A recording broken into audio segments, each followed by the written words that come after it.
Welcome to Streams of Income, hosted by best-selling author and entrepreneur Dr. David Powers, where we discuss streams of income, passive income, residual income, and even why there are dinosaurs and zombies in this intro. Fasten your seatbelts and get ready to dive in.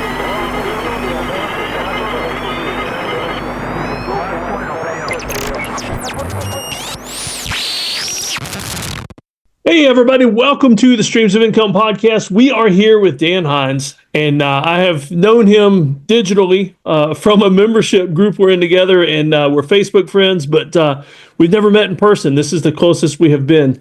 But I also find that my best friends in the world are ones that don't live near me because, I don't know, I just get along so much better with certain people in other places. And I know Dan's going to be one of them. And so I'm going to let him do an intro about himself, and I think you're going to enjoy this, though, because I've been looking forward to talking to him. So, Dan, go ahead and tell us a little bit about you and like your mission in life, what you're trying to help people do. Yeah, well, thank you. Thank you for that intro. Yeah, so I'm Dan Hinz, and I have been a YouTube editor for a couple years now. Been a video editor for about 4 or 5 years. The reason I call myself a YouTube editor is because I really do focus on content that is going up onto YouTube. Now, my clients have the video files. They can put those videos wherever they want after I'm done editing them. But the reason I have fallen in love with YouTube is that it's also heavily geared towards storytelling. And so I feel like as an editor, I get to do Hollywood type stuff without having to move to Hollywood or deal with Hollywood. You know, I get to deal with entrepreneurs and creators. And for the most part, my market and the clients that I have are educators. They're trying to help the world be a better place. So I don't have any gaming channels or prank channels. I've got one like travel vlogger, and I help them out every once in a while. But other than that, just trying to help people educate, and usually then they have a business that they're trying to build as well. They're trying to teach the world how to be better, but then they've got a course or a membership or, a service or a product that helps out with that as well. And so I'm here to, just talk more about YouTube, thumbnails and titles and scripting and strategy as best I can, and just try to help as much as I can, try to be an educator myself today. Yeah. I love that. I've got a podcast running right now, or not literally right now, but listening to Mr. Beast on the School of Greatness, and talking about a lot of the stuff you're talking about. And people love him or hate him. I mean, me and the kids love watching him. But he was talking about how his main goal is, he's getting the numbers. Yeah, he's getting crazy amounts of money.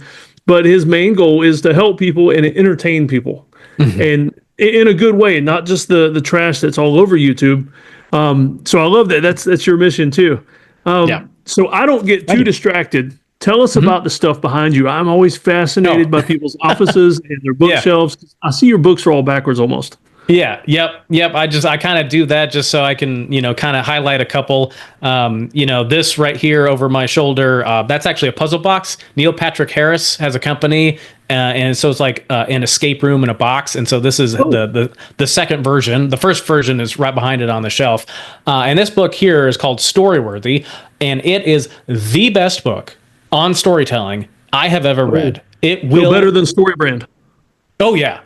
10 times better than StoryBrand. Now StoryBrand is fantastic and I love it. But that's more like how to tell the story of your business in branding. It's very, very high level. This is written by like a storytelling champion. So if you need to get on stage and tell a 5 to 8 minute story and you want it to just blow people's socks off, like that's the book for you.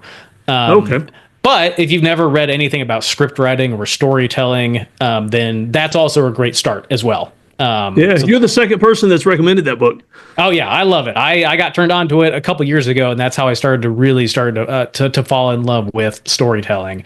And then this here is The Blink of an Eye, which is written by Walter Murch, who's a big Hollywood editor. He edited Godfather 2 and has worked with that director, his name just escaped me.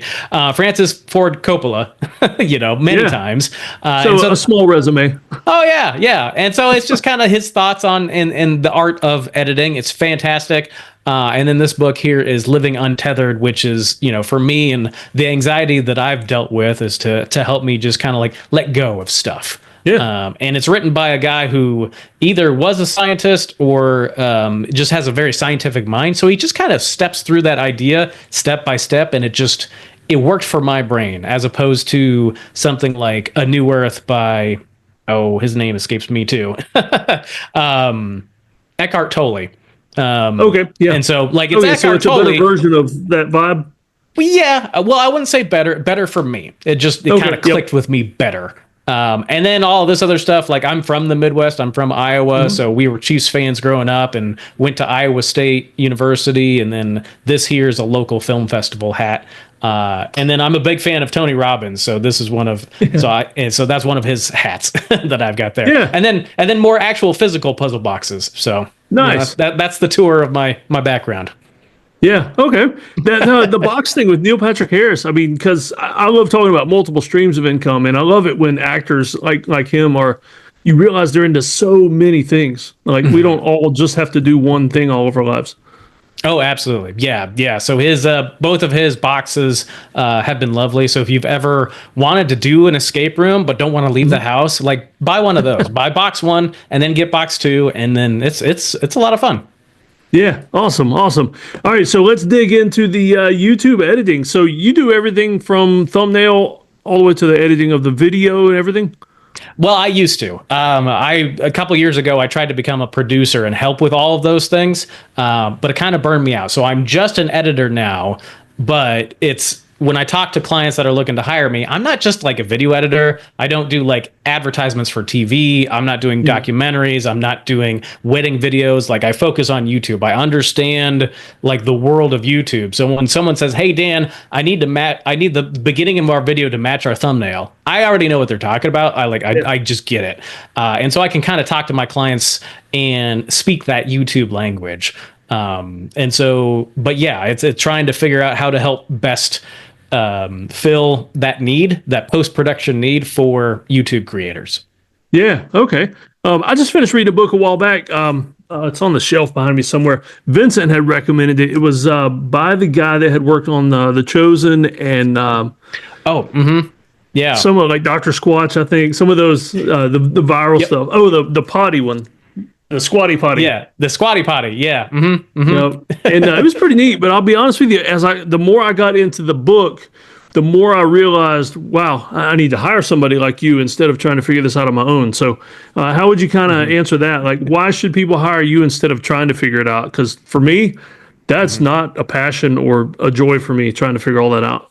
Oh, sure. Yeah. I think if you're looking for like a YouTube producer, that's someone who understands kind of the funnel of YouTube.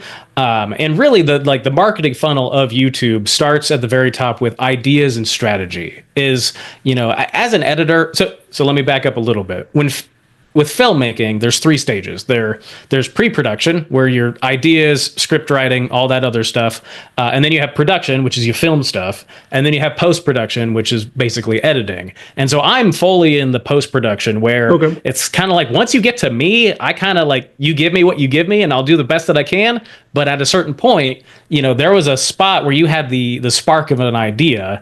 And especially on YouTube, you want that idea to be fantastic before you make any more progress. And so you have at the top of that funnel, you've got ideation, you've got strategy. And then right after that is what I would call packaging.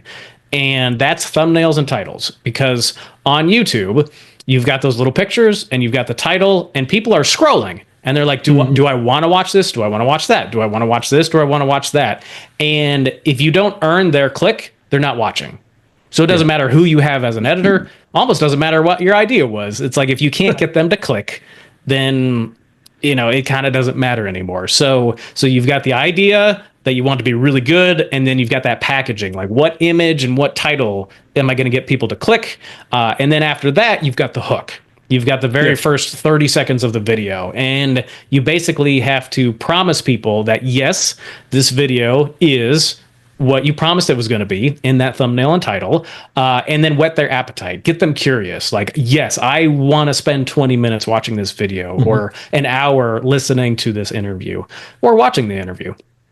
And then after you get that hook, then there's editing. So I help with that hook, the beginning part, assuming you've written it and filmed it and sent it to me. And then I edit the rest and try to keep keep the video moving at a good clip Yeah. and to be as engaging as possible. Okay. Oh, that's pretty cool. Yeah. Yeah. Like I said, that's a learned skill like anything else. Just knowing it's almost as much just feeling the flow as it is pure mechanics. Yeah. Well, and with editing, I mean, it is filmmaking. And so, Walter Murch here, the Hollywood editor, his suggestion is, well, there are people that ask me, well, like, how fast should I cut? Like, how fast should I change from this camera to that camera? How often should I have things flying in and flying out? And the true answer is you have to decide what emotion you want the audience to feel, and that will help guide your decisions. And Walter Murch says every decision, every cut, the decision is 51% emotion and then 49% a whole bunch of other stuff. Yeah. It's actually a list of 6 things. And so it's emotion first. And so that's where, with like podcasts, I think some of the greatest podcasts are where you feel like you're a fly on the wall of a conversation. And so, that's a good way to put it. And so for me, I mean, it depends on your podcast and how you want it to feel, but that's where a lot of them stand. So when it comes to podcast editing, I would say as few cuts as possible, because you want it to feel comfortable. Maybe you want it to feel chill, or you don't want the editing to get in the way of distracting from the conversation. So that's where, but then there's like a scientific YouTube video that's more like I have to kind of show you with a graph or with charts or with an animation. Like for you to understand what I'm talking about, I need to show you somehow. Yeah. And so that's a whole different set of decision making and skills that go into that. And so the Sean Ryan Show. You ever watch that podcast? Doesn't ring a bell. No. Okay, very conservative, usually military guests, veterans, that kind of thing. But it's exactly what you just described because it's this, it looks like a man cave, and they're sitting in these leather chairs. And honestly, there are some podcasts I have to watch. I don't listen to because I feel like I'm sitting in a leather chair just on the outside of the camera view watching these guys talk. And they do such a great job of that. But he's also got big budgets and lots of cameramen. Oh yeah. And so it's and you can still do that as well. I mean, Riverside, if you haven't ever signed up for Riverside, they have some AI tools that are kind of making me nervous. I mean, I don't have any really podcasting clients, so I'm not too worried about it. My clientele are more like they talking head video. They sit in an office and I've got to put up a bunch of stuff. So it's not a lot of podcasts, but man, what Riverside can do with their AI stuff, or Descript has phenomenal AI tools as well. So there's a lot of AI tools that are already awesome that you can use, and they're getting better. This is the worst they'll ever be. So it's so that can help out with costs as well. But I personally only watch one podcast. And it's an editing podcast. And because they're talking about movies and film and TV shows, I have to watch it to know what they're talking about. So everything else I listen to, but that's, that's me. That's just my preference. Yeah. Yeah. So what got you into all this? How did you get from whatever you did before to now?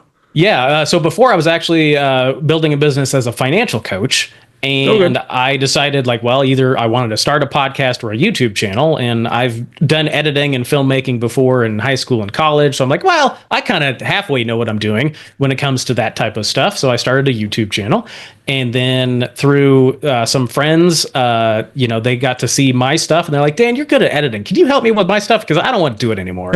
And then that one friend was a paying client, and then that turned to a referral after referral after referral, and I just got deeper and deeper and deeper.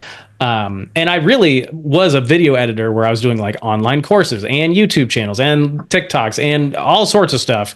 And eventually I went from video editor to YouTube editor. Like if it's going on YouTube, call me. And if you end up putting it on TikTok too, I don't care. You already paid me, I'm fine. But I can't be an expert in more than one algorithm, or I choose not to be. I'm going to stick to YouTube, and that's it. They're a pretty big player, and they're not going anywhere anytime soon. Yeah. So. Yeah, there's some platforms where I actually try, and then others where I'll just repost, and if it gets something, it's good. Yep. And once you master one platform and you get some money coming in, then you can hire someone else to be the master of that platform for you. So financial coaching with the circle that we run in, were you Larry Burkett or Dave Ramsey style? I guess I was more Dave Ramsey style. That's kind of how I started. But certainly, I grew up where credit cards were debit cards with points. So you always paid them off, and then you got free stuff. And so I'm kind of in that camp, whoever's camp that is. Yeah, that's where I'm at now, because we're solid Dave Ramsey guys, but I call it Dave Ramsey adjacent now because I pay my credit card off, and I love those Amazon points. Yeah. I think, and the advice I've heard is like Dave Ramsey is fantastic to get you from negative to zero, but zero and beyond, you can start listening to other people because you've proven you know how to get out of debt and stay out of debt, which is a fantastic skill either way. Yeah. Oh, yeah. Yeah. So before I forget, how do people get in touch with you? Yeah. So my website is danhinz.video, or you can email me at dan@danhinz.video. All right. I'll put those in the show notes. And for everybody that's listening or watching, you guys can go ahead and type that into your browser right now and start looking up and, finding what you want to hire him for.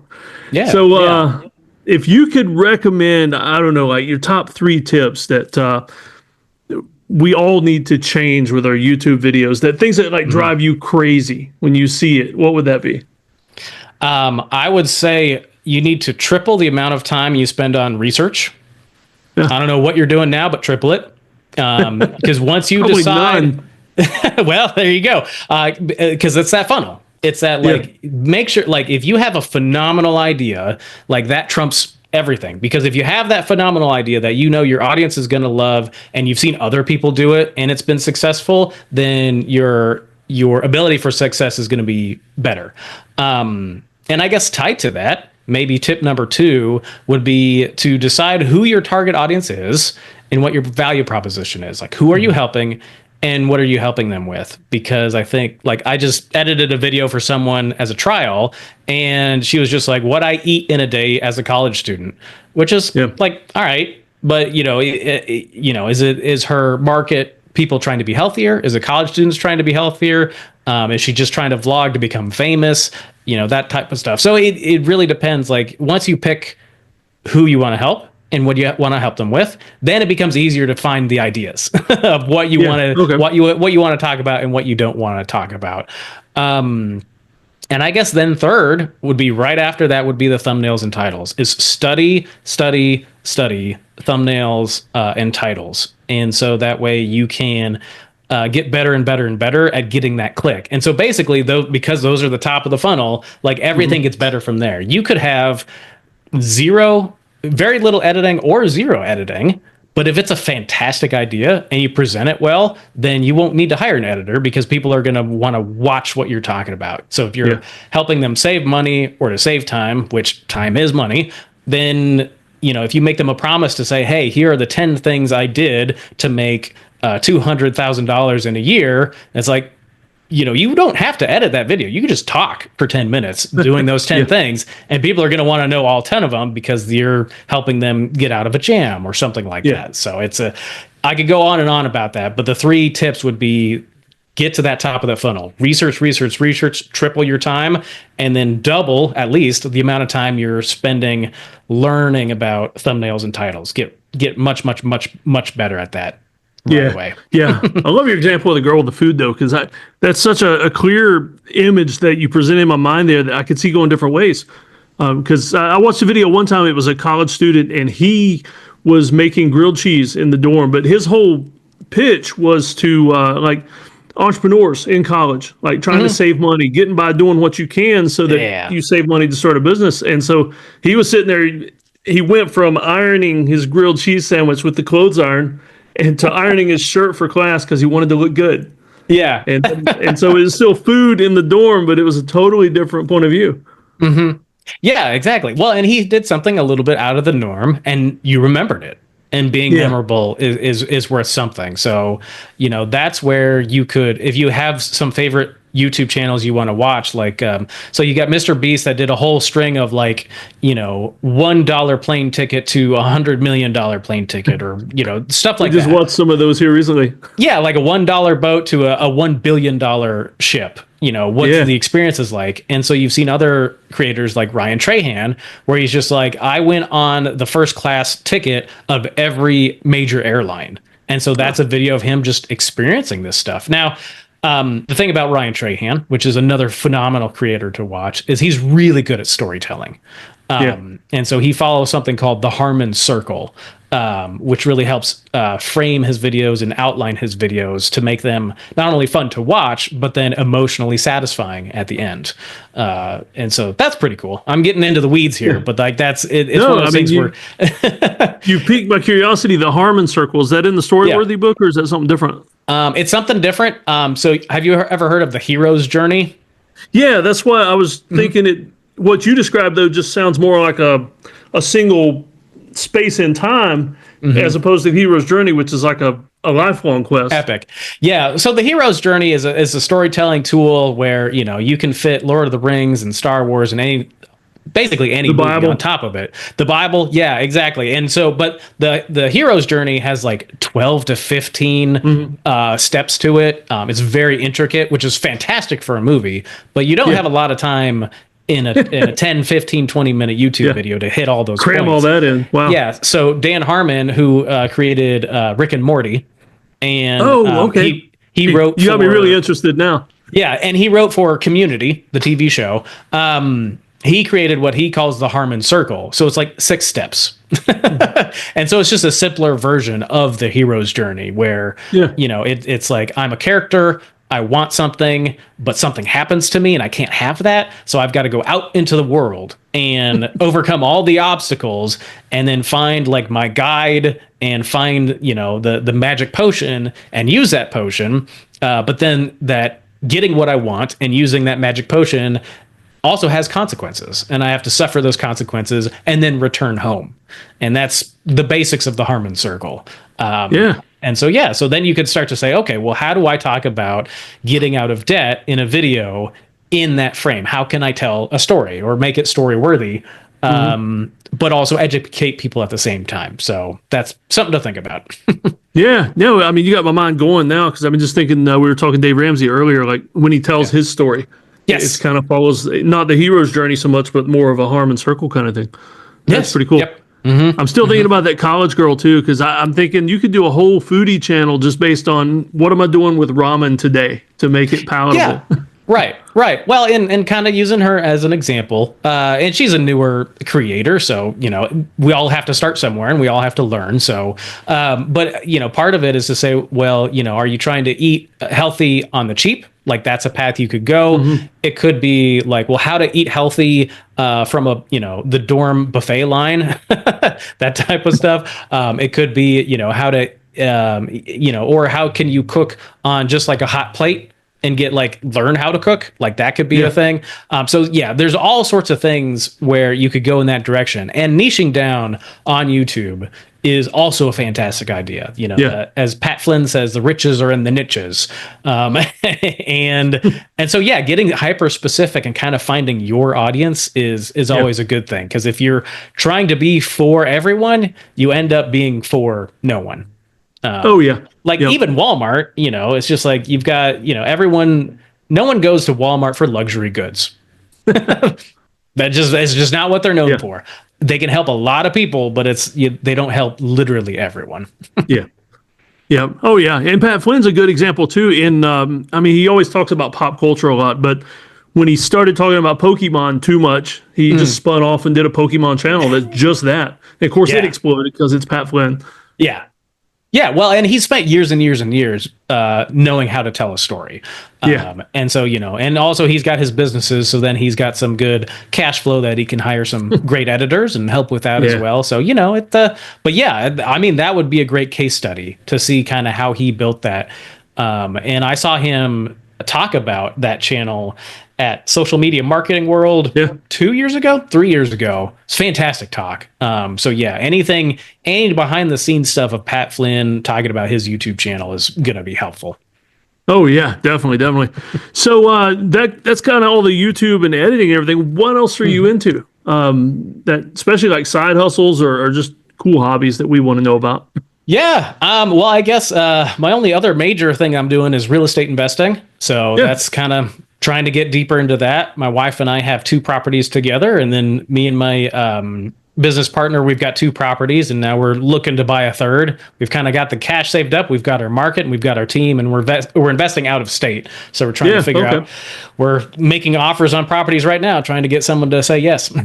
So, yeah. So are you doing a niche with real estate, or just certain things that fit your profile? Long-term investing or long-term rentals. So not short-term, not mid-term, not commercial, not land. Yeah. There's a great real estate investing teacher, Chad Carson. He usually goes. Never heard of him. He usually goes by Coach Chad or Coach Carson, one of the two. But super nice guy. Used to play for Clemson football. Oh, okay. And I'm like 15 minutes from Clemson. Oh, there you go. Yeah. So you guys will get along real good. And he's got a book called don't ever invite me to trivia. This is why I can't think of random things off the top of my head. But he's got a book that's basically Small But Mighty Real Estate Investor. Okay. Small But Mighty. And because most real estate investing books are like, I have 100 and 200 properties and I'm making millions of dollars. And his book is just like, buy 30, debt snowball, pay them off, and be done. Yeah. And I'm like, I like that. Like, I don't plan to have an empire. It might do that someday. Who knows? But like, I'm just focused on, let's get to 20 or 30 properties, pay them off. And just, that'll be part of my retirement plan. Yeah. Yep. Yeah, that's pretty cool. And it's a great side hustle or maybe not so much a side hustle, but just a long-term planning, something beyond to kind of carry you through and leave a legacy to your kids and everything too. Cause once you get those paid off, man, that's something to leave behind. Yeah. And so it's it's the entrepreneur in me where it's just like, I want as many streams of income as possible. So when I've got, 15 clients and 30 investment properties, that's, 45 streams of income. And they're not all going to go away at the same time. Like it's, and no matter what the economy does or who the president is, it's still there. You still got something going. Pretty much. That's the goal. So, and then I've got the stuff, I've got my IRAs and stock market stuff too. So I've, diversify. That's good. And I'm starting to buy, like $100 of Bitcoin every month. So I'm dollar cost averaging into Bitcoin, and who knows what's going to happen with that, but $100 a month, fortunately in my position, I'm not going to miss it. And if it goes belly up, I'll be like, well, my wife and I've been doing the DCA with Bitcoin for years. And it's been doing good. Yeah, it has. So it's one of those things where I'm not on that train of like, it's going to replace money, but like, if it grows and I can live off a little bit of that cash flow, like that's fine. I'm fine with that. Oh yeah. Dave Ramsey hates crypto, but so I'll say this for the people listening: is don't invest in crypto unless it's play money. Yeah. Yeah, but when you put the play money into it, you can really enjoy watching it go up. Yes, as long as you're not obsessed about it and get really depressed when it goes down, because they got some wild swings in there. So you just gotta. Oh yeah. That's why I'm dollar cost averaging. Like I really don't care what happens. I'm just gonna do this for a decade or more and just whatever. We'll see what happens. Oh yeah, yep. So as we get closer to the end here, you've recommended a lot of resources. If you could tie it down to the top 3 resources for just success in life, what would that be for you? Oh gosh, success in life. Well, I think for me right now, number 1 would be Tony Robbins. I have a Tony Robbins coach, and her name is Otilia, and I've been talking with her every week for almost 6 years now. Yeah. And they call themselves results coaches because they're not, trying to help you in any one specific area of life. It's just like, if you have a goal, I'm going to help you get over the mindsets or do the mindset shifts to help you get there. And so that's helped me out a ton. So I think maybe tied to that is also then, mentors, coaching, therapy, talking to people, talking to experts in these expert fields to help you get over what you're getting over. So if you want to get into real estate investing, I love my wife and I will try to explain everything that's going on with business and real estate all day long. She'll just kind of smile and nod because it's not something she's into. We love and trust each other, but she's not a matter expert. So if I'm going to learn more about real estate investing, I'm not going to her. And so so I think that would be kind of number one. All of Tony Robbins, I've listened to almost all of his programs at least 3 times over. Okay. I'm going to Date with Destiny here in December, which is his week-long thing. So if anyone wants to dip their toes into Tony Robbins, he's got a documentary on Netflix called I Am Not Your Guru. That was amazing. Yeah. I mean, that's kind of what got me into his stuff is I watched that. And then I bought a book, and after I bought the book, I'm like, ooh, I need this course. And that course led me to an event, and that event led me to a coach. And it just, I just keep giving him money. Kool-Aid, but it tastes good. Yeah, it's but I feel like I'm spending tens of thousands of dollars to unlock millions. So like the ROI is gonna be there, not right away, but it will be. So. Oh yeah. So I think that would be one thing. And so then I guess the second thing would be just reading. Nonfiction, business books, whatever you want to get into. People have taken decades and decades of their life and experience and are giving it to you for like $10. Yeah. If you get one nugget of something that changes your life in a $10 book, it's well worth that $10. Oh, yeah. Just buy the book, or go to the library or use a Libby app or Audible. There's so many places that you can get cheap knowledge. So that's so that's gonna be part of it. I'm surprised how many times I'll see Tony Robbins books at the thrift stores, and just thinking like, wow, for a quarter I can buy that amount of knowledge right there. And somebody didn't see the value in that and just gave it to the thrift store. Yeah. Well, and it's also, buy the book, read it, and then donate to the library or give it to the thrift shop as, gonna kind of pay it forward in that regard. There's nothing wrong with that. And then I guess, golly, the third thing. I mean, those are kind of the 2 major things is really just like mentors, reading, and I guess this also comes from Tony Robbins, but like constant and never-ending improvement. That would probably be the third thing, where and one of his stories is always like, when pilots take off from an airport going to another airport, another city, another country, like the wind is pushing the plane around all the time, and so you just have to make those 1-degree shifts every once in a while to make sure that you stay on course. And that's completely normal in life. Is like you've got to plan for the day, and then you get one phone call, and now you got to pivot.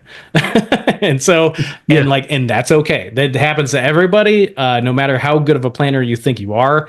And so it really is just to take time to regularly update your goals and your objectives and what you want out of life, and be like, okay, well, how'd this week go?